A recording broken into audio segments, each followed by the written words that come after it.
Let's do that. Point and shoot. Okay, yeah, so what you guys are talking about is kind of what's missing from a lot of people's understanding, which is different ways to read the sights. If I'm shooting this red dot, most people, they think like, okay, dot, stopped and stable, looks like a red dot, right where I want to put the bullet. That's the way I want to read the sights. Now, that's going to put the bullets where you want, obviously, but I think what you'll find is that you can, if you have a system to trade away some of that precision for speed, usually you're going to want to do that.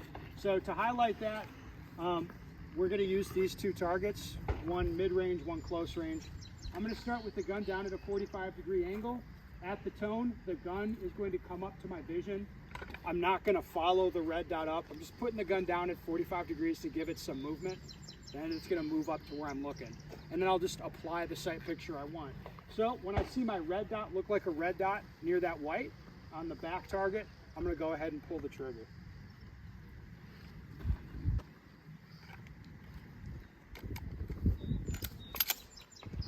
Here we go.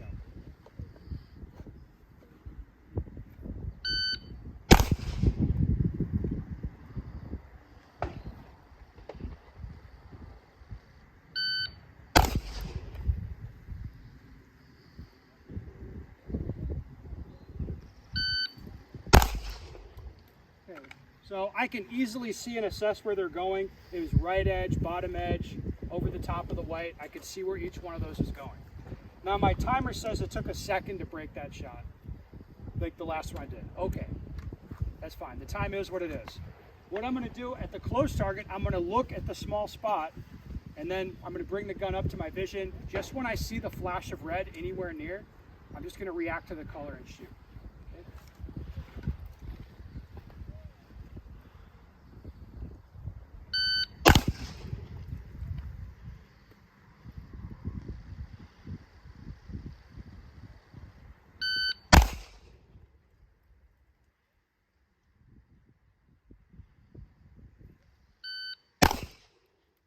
Okay, so does what I'm doing fundamentally look different?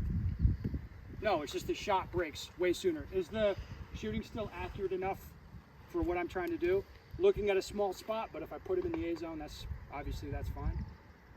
No, okay, so what I want you to take away from this is that what you're gonna manipulate as far as to go faster, the thing you change is what you're reacting to off the sights.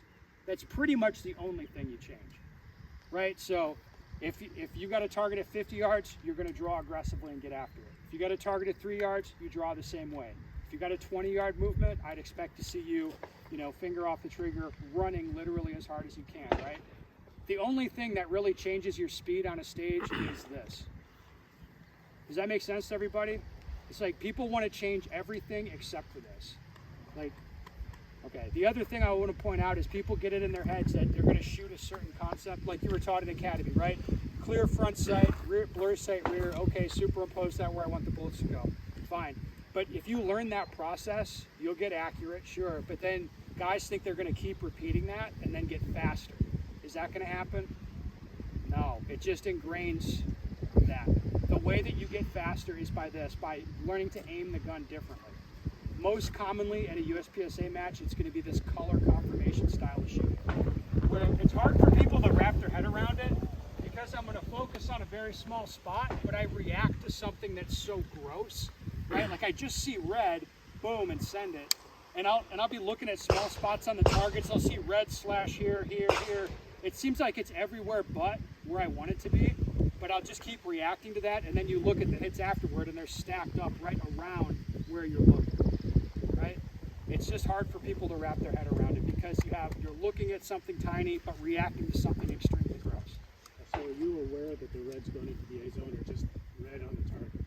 Yeah, so I'll see red in the A zone. Yeah, for sure. So that's another thing that's weird. It's like I'm going to look at a small spot, but then you'll be aware that the sight's coming up to that spot and you don't react until it gets moving. Okay? But again, like with some practice, you'll get your head wrapped around it where it's like, yeah, I'm looking at something small but reacting to this crazy gross sight picture. The other thing I would point out is that there's other things that you might have to do in order to make hits, like other places you'll put your focus or other confirmations. So for me, for example, if I'm shooting at plates at 80 or 100 yards, I need to see the red dot all the way inside the plate. Does that make sense? So I don't just say, hey, red touching plate is good. It's like, no, I need to see white all the way around the red dot. Or maybe the targets get extreme enough that I'll get the sights lined up with a traditional, like perfect sight picture. Let's say I'm shooting 60 yards with a pistol, which will happen sometimes. Like at an international match, okay, 60-yard shot, I'll line up the sights, what I consider perfect, switch my focus onto my hand, and then release the shot as cleanly as I can. That kind of thing.